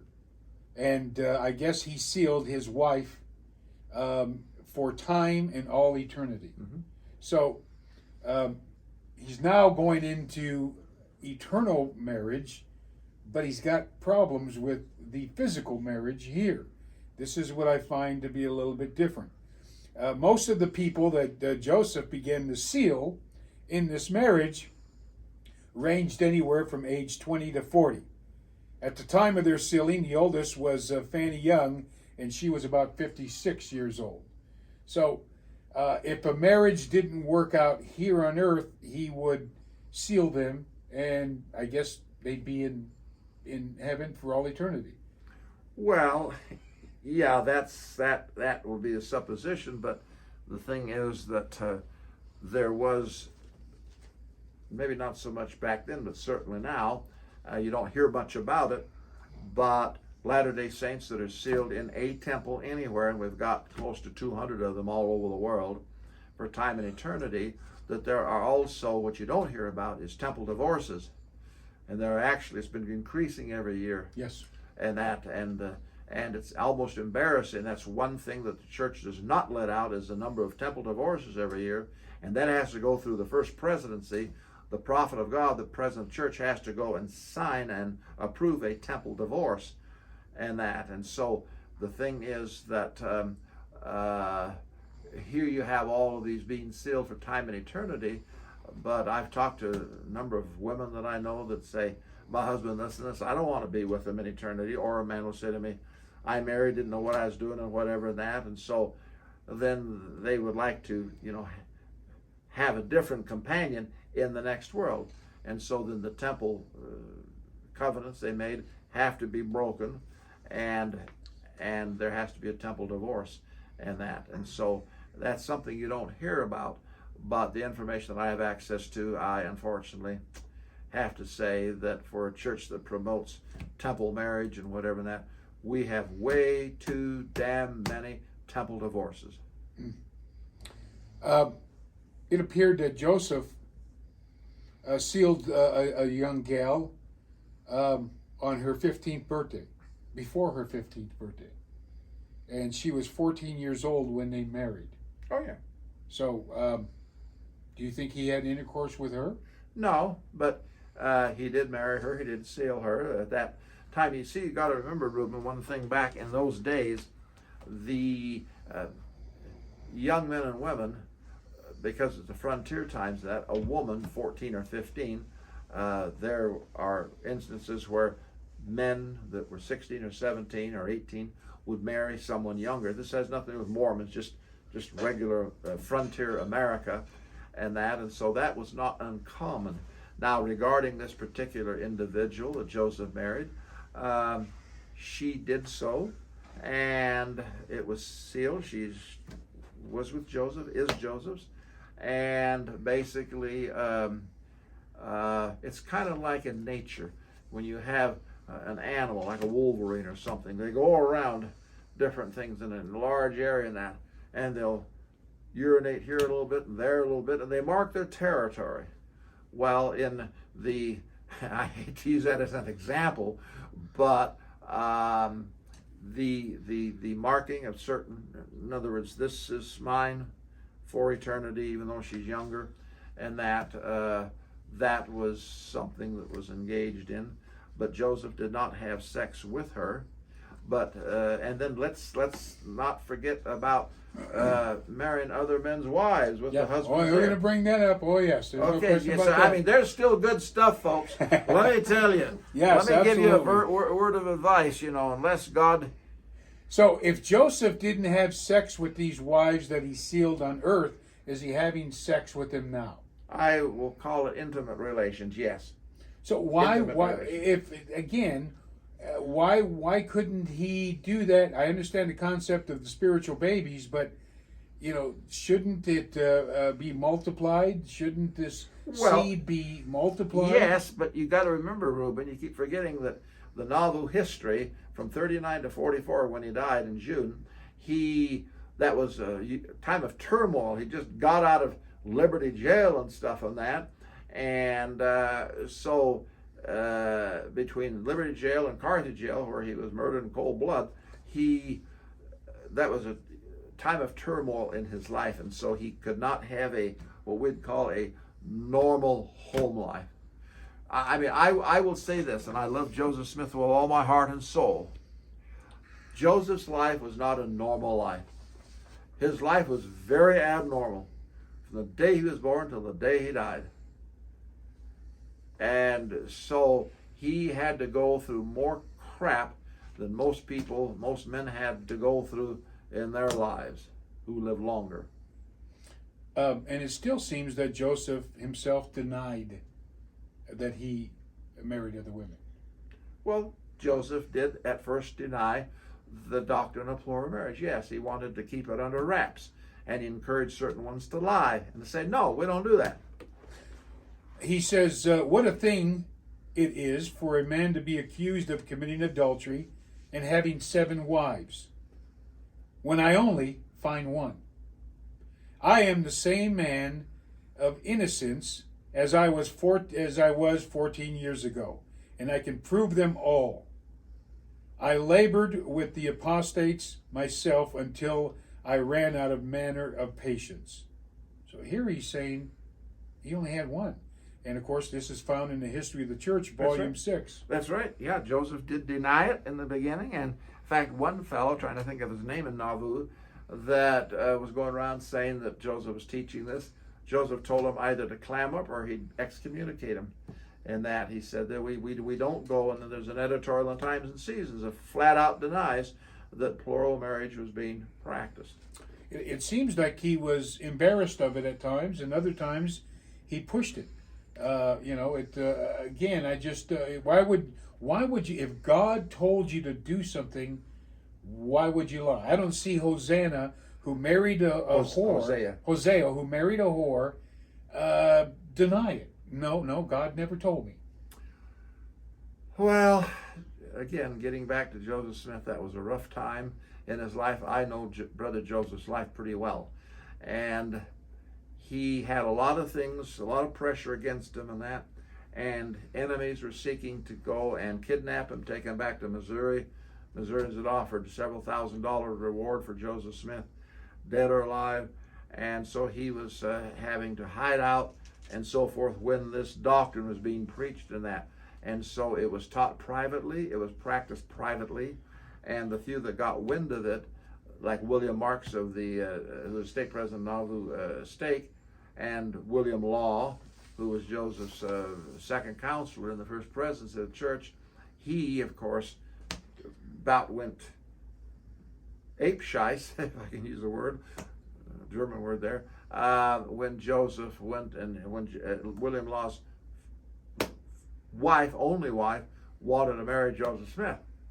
And so that created a thing there. I mean, this plural marriage thing was just so messy and everything, and that it created heartache and sorrow for everyone and danger for the one who instigated it as God's prophet. Wouldn't you agree that sounds more confusing than solid? I've always said, Ruben, and you've heard me, we've stood outside the conference center for many years, and that what the world vulgarly calls Mormonism is one of the most confusing religions on the face of the earth. There's really nothing more confusing than our religion and everything in that. I mean, it's just I mean, even the weirdest of Christian sects is not as confusing and as messy. Our history is messy. Our religion is confusing. I mean, it's not to me. To me, it all makes sense. And I have told many individuals over the years, when they've looked at our faith and everything, I've said, why don't you just hold off for a while? Because if you come into this, you get into these other things later on, you'll want to leave, and then you'll be apostate. So I said, it's better off you just stay where you are. Okay. A number of Smith's children with Emma spoke against. We talked about the multiple wives, and what's interesting, John, is between 1850 and 1896, Utah was just a territory of the U.S. And I guess the government officials in Washington, D.C. exercised to take control over local matters here. And Congress had a bill which made it unlawful to have a cohabitation of a man living with more than one wife, punishable by 6 months in prison and a $300 fine. That's the Edmunds-Tucker law. And by 1887, it was passed. Yes. It was passed, and so they leaned on the church for what they were doing, and they actually went after church property, and they wanted to teach a church this lesson of having numerous wives. And so let me just say something about that with regard to the manifesto. Yes. Wilford Woodruff in 1890. Okay, well, first let's back up his predecessor, John Taylor. There was what's called the Underground Days in Utah when the federal marshals came in and Congress was putting more teeth into anti-polygamy legislation. And Congress wanted to disenfranchise the Latter-day Saints. So John Taylor, who was before Wilford Woodruff, he went to the Lord and he said, what about this plural marriage? And according to President Taylor, the Lord said, I cannot revoke this law. This is my law. It's an eternal law, and it will always be. And so John Taylor said, okay. So John Taylor continued it, died a faithful polygamist. So Wilford Woodruff, who was also a polygamist, when he came in, at that time, in 1890, the United States Congress, the government, was threatening to go and shut down our temples. We had the Logan Temple, we had the Manti Temple, we had the St. George Temple.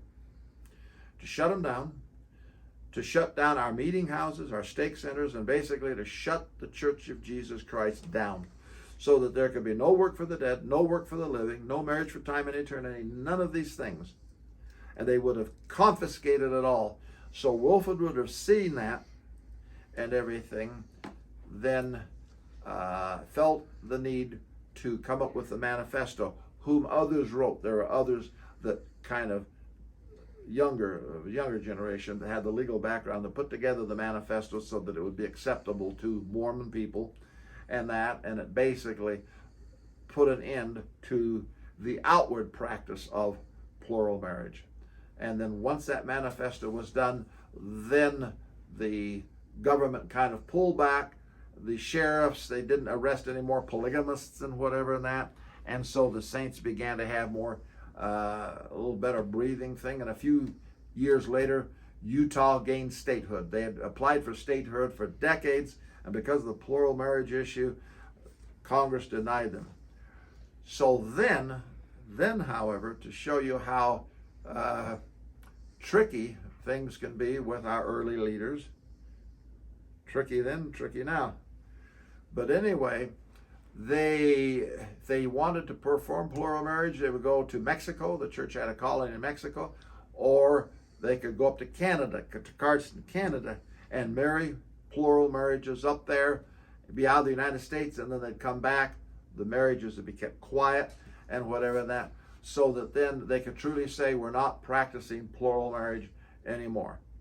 A historian, D. Michael Quinn, who died recently, he was one time a professor at BYU, and he did a lot of good research. He had access to records way back in time in President Kimball's time, when Arrington was church historian. And he found that there were hundreds of plural marriages performed after the manifesto, and that they were encouraged by Joseph F. Smith, who was a counselor in the first presidency, and George Q. Cannon, who was a counselor in the first presidency. It was not encouraged by President Woodruff, but it was encouraged by his two counselors. And they appointed certain men, gave them certain keys and that to go around and marry on the quiet and whatever that. So that went right on for another decade up until the Reed Smoot investigation. Senator Reed Smoot was a Mormon. He was voted and sent to Congress, and Congress rejected him. Senate wouldn't accept him because they said he was a polygamist, which he wasn't. And so then they had the Reed Smoot investigation, which consumed quite a bit of time. There's 4 volumes where they had all of the thing taken in shorthand and that and typed up. And it shows there that then when Joseph F. Smith was back there, he was a president then, and they asked him and everything, he said, we do not practice this anymore. And so there was what it was called like a second manifesto. And this one had teeth in it. And Joseph F. Smith said, there will be no more practice of plural marriage, sacred or otherwise. And anyone that does this, they will be excommunicated from the church. And so the real teeth to the thing, the real disavowal, came with Joseph F. Smith. So then those that practiced it, they became known as fundamentalists. They were the polygamists that became apostate, and they continued that practice. But the practice was officially stopped around 1903, 1904. And it appears to me, John, it wasn't a revelation of God. No. It was the state, the government, that forced you to, that forced the Mormon Church to. It was done out of necessity. Necessity. So. And survival. And survival. Now, are you going to be this calm about it when the government puts pressure on you to start marrying homos inside that temple? You got a track record. Well, the way things have been going, I would say that it wouldn't surprise me if in the next couple of years, the church has already become quite liberal already, that there will be some form of same gender. May not be exactly right at first, marriage man to man, but there will be something there. Some accommodation will be made. And that will cause most of the Latter-day Saints, this generation, they'll just accept it as, well, that's Jesus loves his people, and so we have to give them the blessings of the temple now. But a few old diehards like myself will be quite outspoken about it and quite unhappy about it. Yeah, and to me, again, if you want to emulate the God of Mormons, you should have multiple wives. That's cut and dry.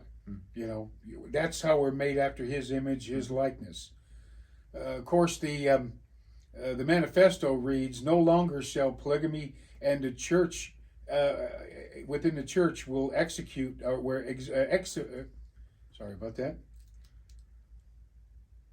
excommunicate anyone who practices."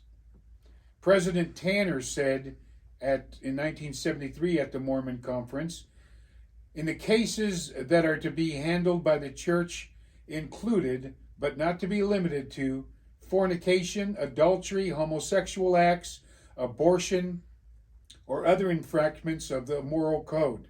And he gives a laundry list, and then he ends it with multiple wives. Here you have a prophet overriding what was supposed to be so sacred by their founder.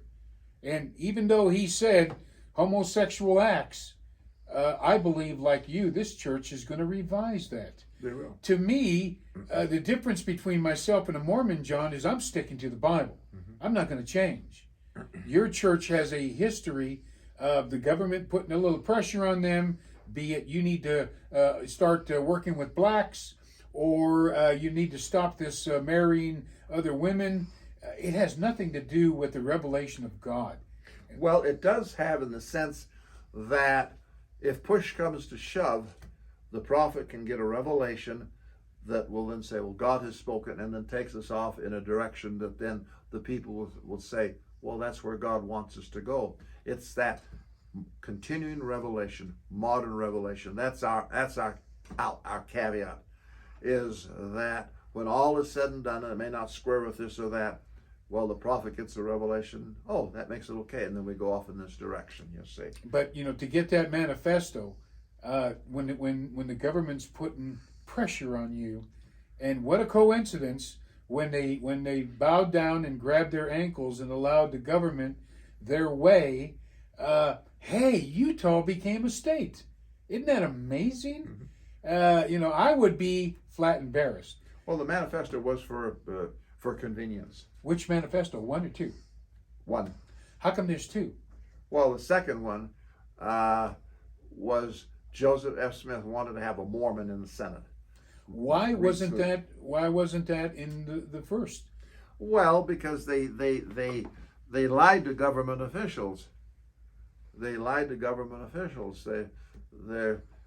an article that was done some years ago by a Mormon historian called "Lying for the Lord," and it traces through our history all the different things in that, and it's quite amazing the number of times that the prophets have at different times have felt to alter things or do things or whatever that may not, that it's done for convenience rather than something else. And it's just not these single times. Again, we go back, Emma lied. We go back, Joseph lied. No, I only have one wife. That's a flat lie. I mean, he's ashamed. So I'm saying, when you say, welcome the second manifesto because of some lies. They've been lying to begin with. And if they lied then, what can they possibly lie about today? Well, see, even when we had our there's the 500 Zions camp that went to Independence, Missouri to go and try to help the Latter-day Saints regain their property and that.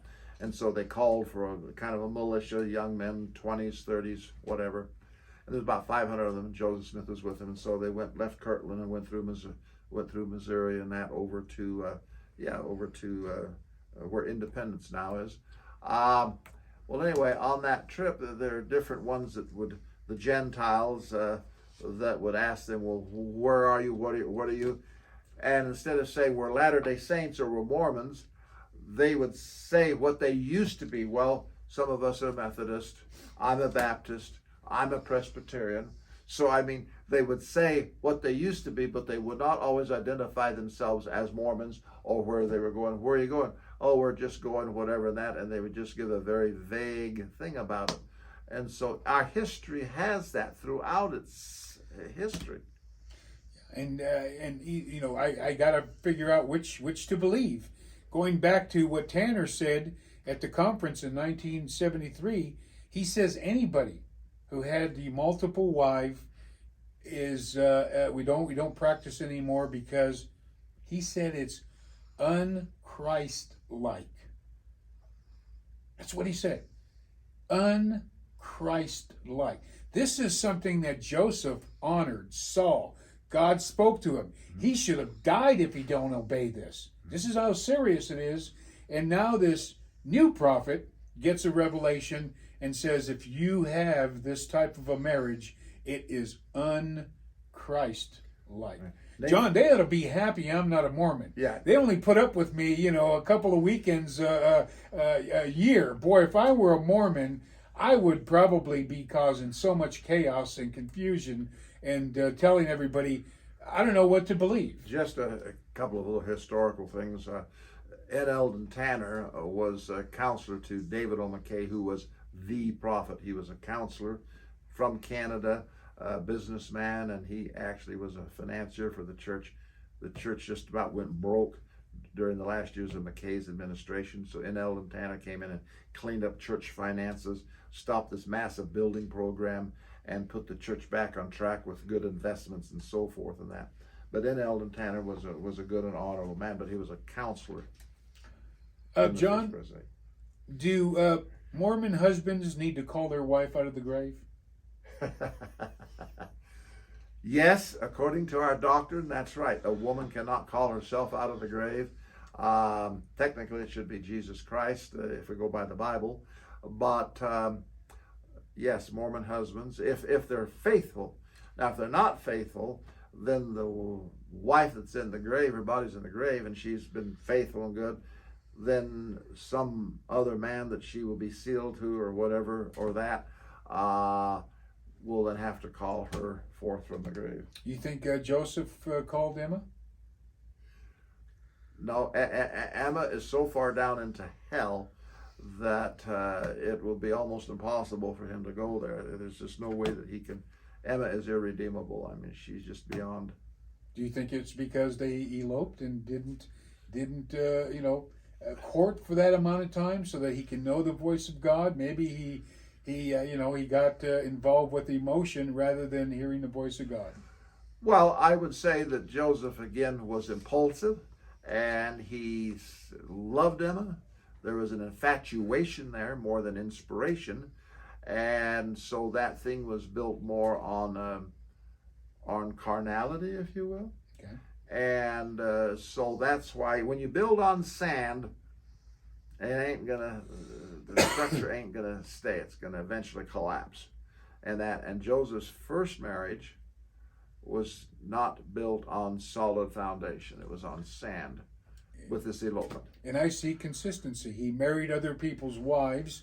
He married numerous wives or sealed them from the temple, but he never, they never had sex.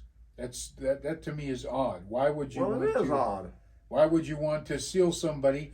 You know, you didn't have sex here, but now you're going to have sex when we got our planet. I prefer to call it intimacy. Yeah, well, I call it, well, they need spiritual babies. Okay, that's what.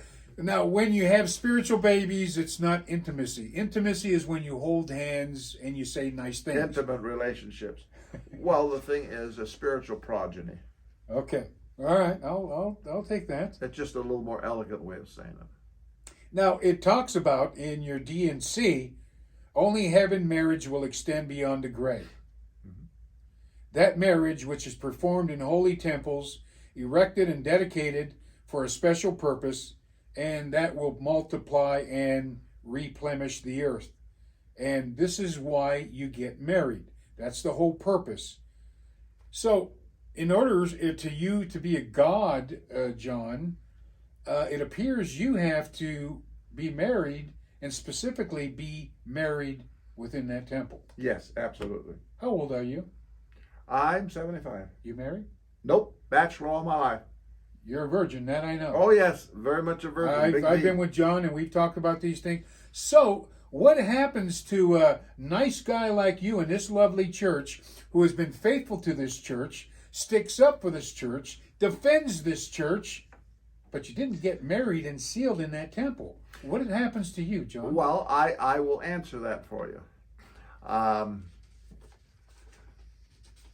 In the LDS Church, one of the blessings that we get if we're found worthy is a patriarchal blessing. That's kind of like a prognostication for the future. Older men who are called to be patriarchs, they place their hands on your head, they give you a blessing then that is recorded and then transcribed down so that you can read it. And I received in my very early 20s in Idaho Falls from a man of God, Raymond W. Miles. He was a retired math and science teacher, and he worked in the Idaho Falls Temple, and he was, I mean, if ever there was a godly man, he certainly was, both he and his wife, from an older pioneer period. And my patriarchal blessing is very short, but he said there that later on in my life, that's what he said, later on in my life, I would marry, I would have a wife, and I'd be blessed with children, and therefore to teach them the gospel of Jesus Christ. So that was promised to me. And of course, through the years, different ones have said, thus. And several times I've almost come to blows with individuals. So I've taken off my glasses and just gone right nose to nose with them. I said, you don't know a flip about my life. You don't know whatever. Then I said, I know I will marry, but it'll be later in life. And she whom I will marry, unless I correct them, they will think she's my granddaughter, but she will be my wife, and I will have children by her. And so God made me that promise in my patriarchal blessing through a man of God. So I believe that I will yet have posterity, but I will have to admit that it's very frustrating, because when I go and sit in church and I see all of the young families that come and they bless their children and they have little children. My bishop, who's a decent and good man, he has 3 or 4 little munchkins and everything, and 5 and 6 and 4 and so forth.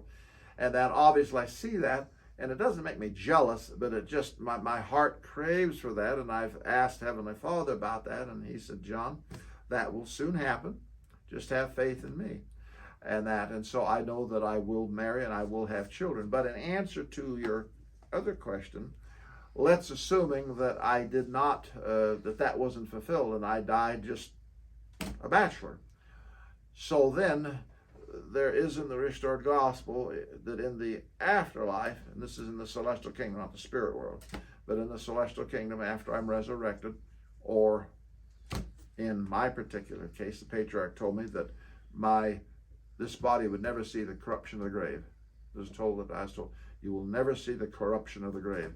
So for me, I don't worry about a cemetery plot or anything like that. But anyway, be that as it may, in the next world, then I would have to be sealed. I would have to then have single women over there who would find in me the type of husband that they would desire, and I would be married. And then in order to have a posterity, because you cannot become a god without being sealed to different women. That's right. This is why it is a very critical question. Oh, it is a critical question. I know you and I have talked about this, and you told me I will get married. I have faith in God. He told me that this was going to happen. But, you're getting to the point where you're getting up there. I don't want to put any doubt in you. But I'm just concerned what's going to happen when you die, hypothetically, and you never did get married. I mean, well, that's why I mentioned you and I might be shining shoes for Mormons in their heaven. Well, I don't think I'll be shining shoes, but I would, of course, that would have to be taken care of over there. But it'll be taken care of here because I will have a posterity, and that. But it's a matter of faith, and that. But that has tried my soul, because when you see all these other families, I mean, good Mormon families, and I, as trying to live a good Mormon life, or Latter-day Saint life, that I see that, and knowing my bachelor status and whatever, but I know that there's one that God has set aside for me, that she will be much younger, and but we will then find compatibility and whatever, and we will marry. Now, let me just throw out something else to you. We're going to have a moment of honesty and a moment of truth here. Okay, and I won't go into all the details, but I also know that for my family to be sealed to me, for my wife to be sealed to me, it would need to take place in a Latter-day Saint temple somewhere. Well, what if I told you and the viewing audience that when I marry whomever it will be, that it will probably at first be by a Christian minister somewhere, and will be, well, yeah, Ruben, I mean, he can marry me, but it'll be outside the temple, and so I won't have the sealing blessings and so forth. But then my faith is that God will take care of that later on, you'll see, and everything, because I also know, this is not my patriarchal blessing, but I also know that, because I've thought about this a lot, I've prayed about this a lot, that it will not be in any temple of the Latter-day Saints, even though I carry a temple recommend and everything. I mean, isn't that a contradiction in terms? That is a big contradiction. See, this is what we call a truth and telling session, folks. So the thing is that I'm not worried about it, and I leave the paperwork up to God. I attend to the small details, little things like faith and humility and charity and grace, and trying to live as good a. I am worried about it, John, because what I read about the marriage temple is that's what seals you to become a god. That's right. And, I'd be happy to marry you. That's not a problem. But within the ceremony, we renounce Joseph Smith, and that's just the rules. Or Elvis can marry you over in Vegas. Yeah, that's always fun. Well, hell will freeze over before I ever renounce Joseph Smith. But to me, if you want, according to your belief system, not mine, it only counts if you're married in that temple. There are Mormons that don't get married there. They're not sealed. That this is true. They're not sealed. This is true. And by the standards of the Latter-day Saints today, and what our church teaches and what we believe is that, and we are a temple building, temple emphasizing people. And our people are told to go to the temple and so forth, because that's where the blessings are. And that is true as a Latter-day Saint. But without getting into all the details and everything on that, my Father in heaven has ordained for me that when I marry, it will be through a Christian minister or just somewhere to begin with, and then later on that will be taken care of by my Father in heaven. That's my faith, and my children will be sealed to me, and my wife will be sealed to me. But in the beginning, it won't be that way. Yeah. But I would live my life as though they were sealed to me. I'll let Kevin Deegan know that. Yeah, right. Yeah. My last couple questions, John, is same-sex marriage. Do you foresee that in your temple? Yes. Okay, let me just say some version of it. I've been preaching homosexual parades across this nation for over 40 years. Okay, the reason why we're here and we're doing this is because we coupled this in to a sodomite parade. I can always tell you, even if I couldn't even talk, that I'm doing a sodomite parade in Salt Lake City. You know why? All the children, family. You got the residue of Mormonism there in that parade. Mm-hmm. There isn't any other parades across this nation that have more children inside of it than the one here. That's right. Which tells me, if you ask them if they're a Mormon, they'll say no. Probably they're an ex-Mormon. Nevertheless, they do believe in this concept of family. And even within the Sodomite parade, you still have ex-Mormons with children. And I think it appears the church, in my judgment, is going to be like any other church in Christianity that we've been speaking against, that they're going to soon marry and seal men and women married together. Do you see that, John, or it's just me? No, it's not just you. We're moving in that direction already, but it will take probably a couple of more years, but there'll be some form of it these things evolve slowly, but there'll be something there. And then what if the government decides to go and say, you Latter-day Saints, you can't discriminate against gays and against saints. You've got to go and marry men. You have to marry them in your temple and everything. The church will, of course, first try to resist that. There could be pressure and tension there, but the church will accommodate the government. We've been so accommodating the last 150 years, we've lost our uniqueness as a religion. We haven't lost our religion necessarily, but we've lost the uniqueness of our religion. And so the thing is, I see something like that coming, and it just turns my stomach when I think about it, and that frankly makes me sick. Most likely, the government will remove your 501c3 status if you don't obey. And, if I was a Mormon, I'd be just as nervous as your liberal right now, knowing that abortion is going to be overturned. It's going to happen in there.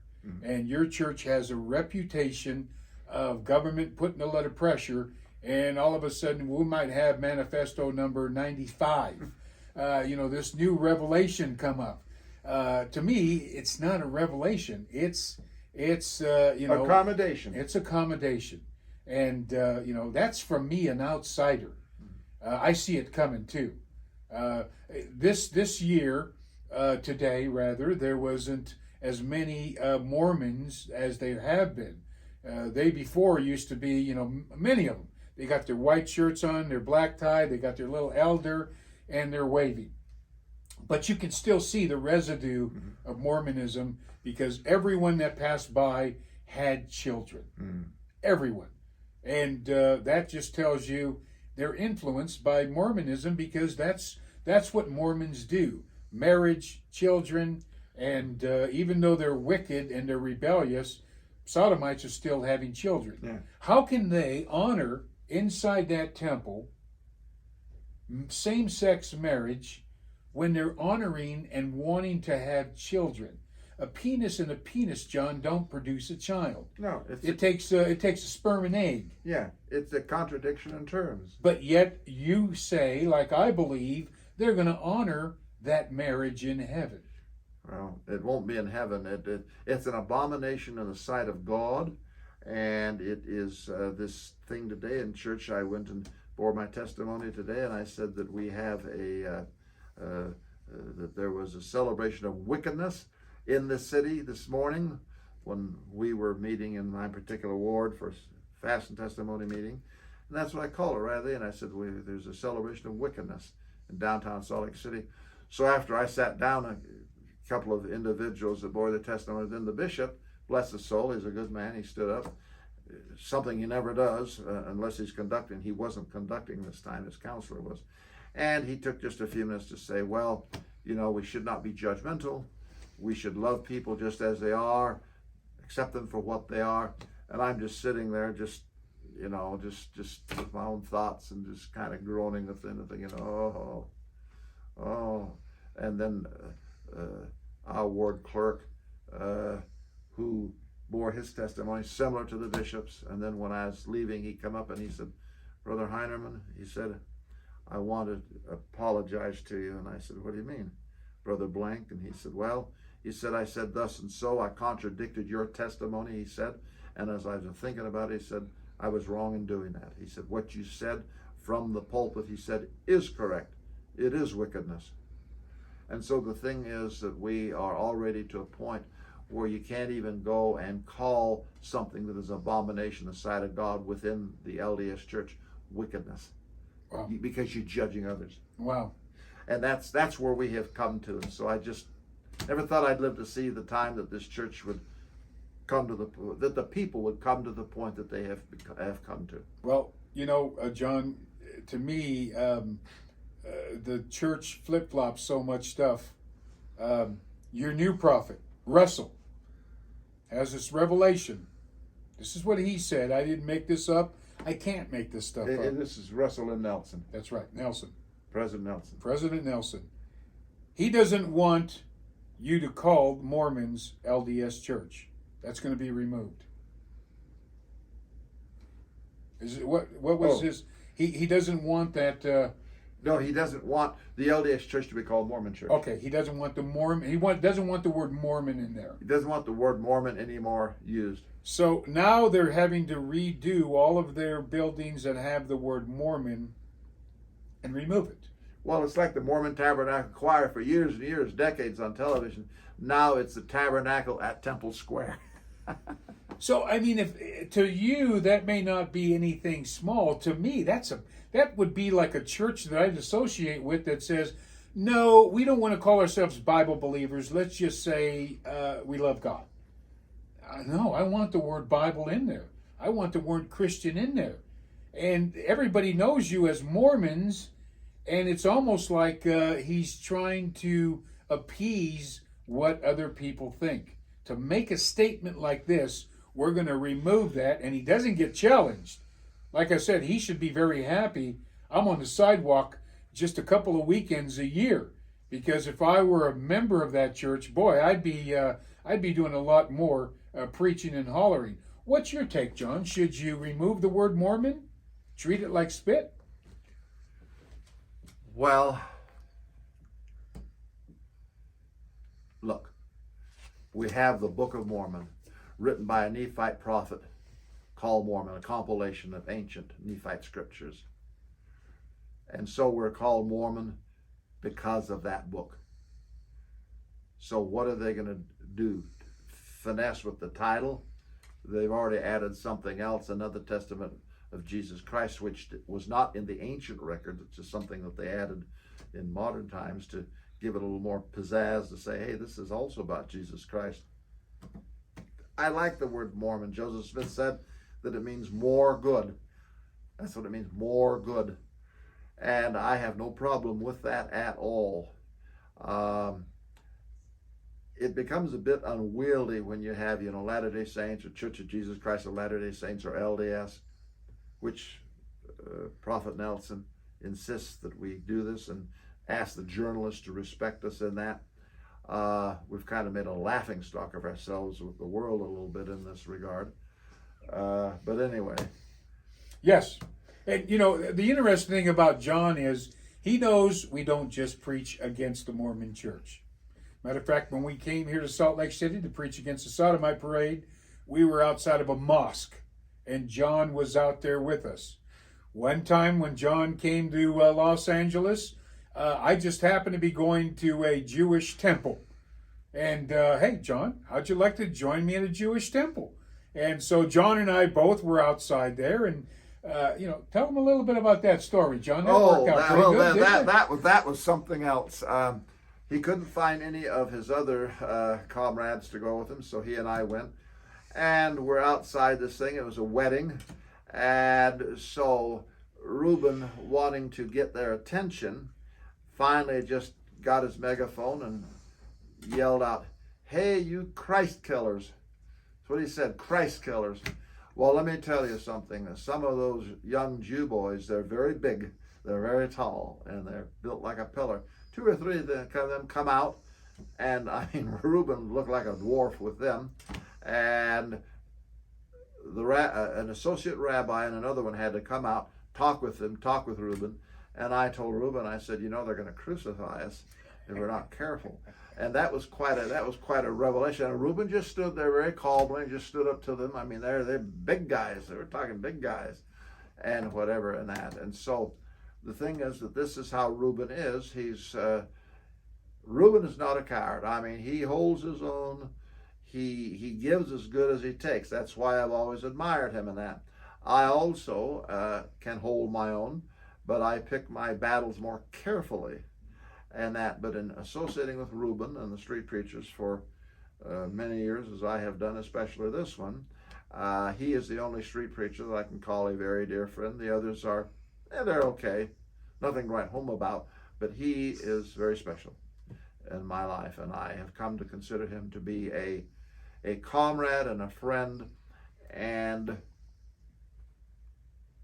a brother in Christ, because Ruben does not like Latter-day Saints to call him brother. When conference time, they'll say, well, brother, and he says, I'm not your brother. But Ruben knows that he knows where we stand in that, and he knows that I have a different Jesus. Mormons have a different Jesus than what Ruben has. We're restored Christianity, so we have Oxford University Press did a book a couple of years ago called The Mormon Jesus. I read it through several times and gave several copies to some of my sectarian friends, ministers of Calvary Chapel, and that I said, read this through, so at least when you talk about us, it won't show your ignorance. And that, so different Jesus for each one of us, different Christianity. I am a restoration Christian. He is a Bible Christian. So two different Christianity, two different salvation things, you see. And that, but I call him a brother because there's a bond of love there, there's a bond of truth there, and I think there's an honesty between us. We respect each other. We don't try to convert or change each other, and I think that's a good way. It's a very unusual relationship. Yes, it is. I'd say so. I get told all the time, how can you associate with John? I'm sure you get a little trouble. Oh, I get more than a little bit. I mean, when John's father passed away, the police came in, they have to do things just like everybody else to come in. The officer, as soon as John opens the door, the officer says, hey, you're the guy that stands with those street preachers. The first thing that the officer said. Walked in before he even says, where's the body so we can take a look at it. You're the guy. So, John takes a lot of heat by just hanging around with me. And you have no idea the heat he does tell me. But again, with John, this is why I like this. Most people, when I sit down and say, if I were to talk to a Mormon, I'm going to talk about a marriage, the first thing they would ask is, can I see your notes? John never asked. Hey, I need to see what I'm going to be talking about so I can study on the answer. I give him a question, he gives me the answer.